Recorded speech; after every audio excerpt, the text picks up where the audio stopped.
मेरा नाम है क्या, खाता हूँ खाना और रोज गाता हूँ गाना। अरे यार, आज तो बहुत देर हो गई। इस खतरनाक जंगल को देखकर तो मेरे हाथ पैर ठंडे हो गए हैं। अगर मैं वक्त पर गांव नहीं पहुंचा तो मालिक बहुत नाराज हो जाएंगे। तभी हरिया को एक आवाज सुनाई देती है। सुनिए हरु जी। अरे, ये आवाज किसने दी? तभी हरिया को सामने कुछ दूर एक औरत खड़ी दिखाई देती है। अरे भाई, ये औरत अकेली इतनी रात को इस जंगल में क्या कर रही है? चलकर पूछना पड़ेगा। फिर हरिया अपनी बैलगाड़ी उस औरत के सामने लाकर रोक देता है और उससे पूछता है। अरे सुनिए, आप इतनी रात को इस खतरनाक जंगल में अकेली क्या कर रही हैं? तभी वो औरत मीठी आवाज में कहती है। अरे हरु जी, आप आ गए। मैं कब से आपका इंतजार कर रही थी। वैसे तो यहाँ से काफी लोग गुजर चुके हैं, लेकिन मैं खास आपका इंतजार कर रही थी। अच्छा, तुम सच कह रही हो? मुझे तो यकीन नहीं हो रहा है। वो क्या है ना, आज तक किसी ने मुझसे इतने प्यार से बात नहीं की। हाँ हाँ हरु जी, मैं सच कह रही हूँ। अब देर मत करिए और जल्दी से मुझे मेरे घर तक छोड़ दीजिए। हाँ हाँ, कौन सी बड़ी बात है, अभी छोड़ देता हूँ। आप मेरे पीछे बैलगाड़ी में बैठ जाइए और मुझे रास्ता बताते चलिए। फिर वो औरत हरिया की बैलगाड़ी में बैठ जाती है और हरिया बैलगाड़ी हाँकता हुआ आगे चल पड़ता है। फिर उस औरत के बताए हुए रास्ते पर चलते चलते हरिया बैलगाड़ी लेकर एक काली गुफा के आगे आकर रुक जाता है। हरिया उस औरत से पूछता है। हाँ देवी जी, आपका घर कहाँ है? यहाँ तो एक गुफा के अलावा और कुछ नहीं है। तभी अचानक वो औरत हवा में उड़ने लगती है। देखते ही देखते उसका सुंदर रूप एक डरावनी चुड़ैल में बदल जाता है और वो जोर जोर से हंसती है। अरे तू तो एक नंबर का बेवकूफ निकला। तू तो बड़ी आसानी से मेरी बातों में आ गया। अरे मर गया रे, ये तो एक चुड़ैल है। हे भगवान बचा ले, ये तो बड़ी डरावनी दिखाई दे रही है।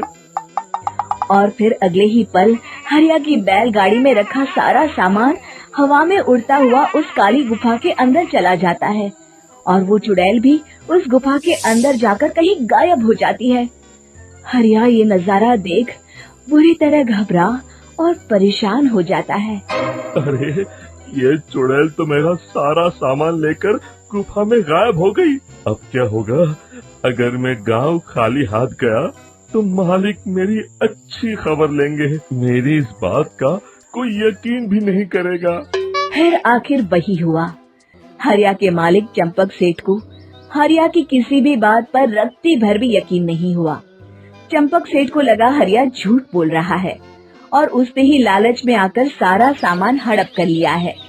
फिर हरिया को बेईमान समझकर चंपक सेठ उसे काम से निकाल देता है। अगले दिन अपनी दुकान में परेशान बैठा चंपक सेठ गुस्से में बड़बड़ाता है। अरे, दुकान में तो सामान बिल्कुल भी नहीं है। अब मुझे ही शहर जाकर सामान लाना होगा। फिर वो अपनी बैलगाड़ी लेकर शहर चला जाता है। शहर से सामान लेकर जब चंपक सेठ वापस गांव लौट रहा होता है, तभी उसे एक आवाज सुनाई देती है। चंपक जी, ओ चंपक जी। अरे, ये तो कोई मेरा नाम लेकर मुझे पुकार रहा है। फिर उस रास्ते में वही औरत खड़ी दिखाई देती है।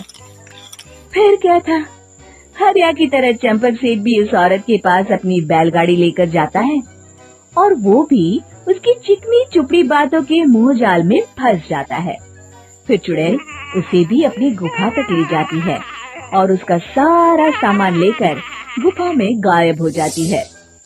बेचारा चंपक सेठ लाचार होकर खाली हाथ गांव लौट आता है। फिर ये उस जंगल में रोज की बात हो जाती है। जो कोई भी शहर से कुछ लेकर गांव की तरफ लौटता, वो चुड़ैल उसे बेवकूफ बनाकर उसका सारा सामान लेकर गुफा में गायब हो जाती। एक दिन हरिया एक लकड़हारे को उसी जंगल की तरफ जाते हुए देखता है।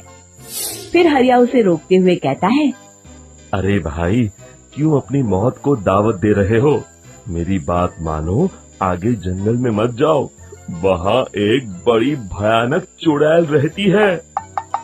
लकड़हारा हरिया की बातों को नजरअंदाज करते हुए कहता है, अरे भाई, मुझे पहले ही बहुत देर हो चुकी है, मुझे जाने दो भाई। शाम तक लकड़ियाँ काट कर शहर के बाजार में बेचना है। तुम अपनी ये कहानी किसी फुर्सत में बैठे इंसान को सुनाओ, मैं तो चला। इतना कहकर लकड़हारा वहाँ से आगे जंगल की तरफ चला जाता है। फिर अगले दिन गांव के मुखिया के घर के बाहर बहुत सारे लोग जमा हो जाते हैं। तभी हाथ में कुल्हाड़ी लिए खड़ा लकड़हारा कहता है, अरे मुखिया जी, अब आप ही हमें बचाइए उस जंगल वाली चुड़ैल से। हमारा सारा काम तो शहर से ही होता है। अरे मुखिया जी, उस चुड़ैल की वजह से तो मैं पूरी तरह बर्बाद हो गया हूँ। हम सबको मिलकर उस चुड़ैल का कोई इलाज करना पड़ेगा। तभी भीड़ में खड़ा बीरा कहता है, आप लोग चिंता मत करिए, कल से वो चुड़ैल किसी को नहीं लूट पाएगी। मेरे पास एक बहुत अच्छी तरकीब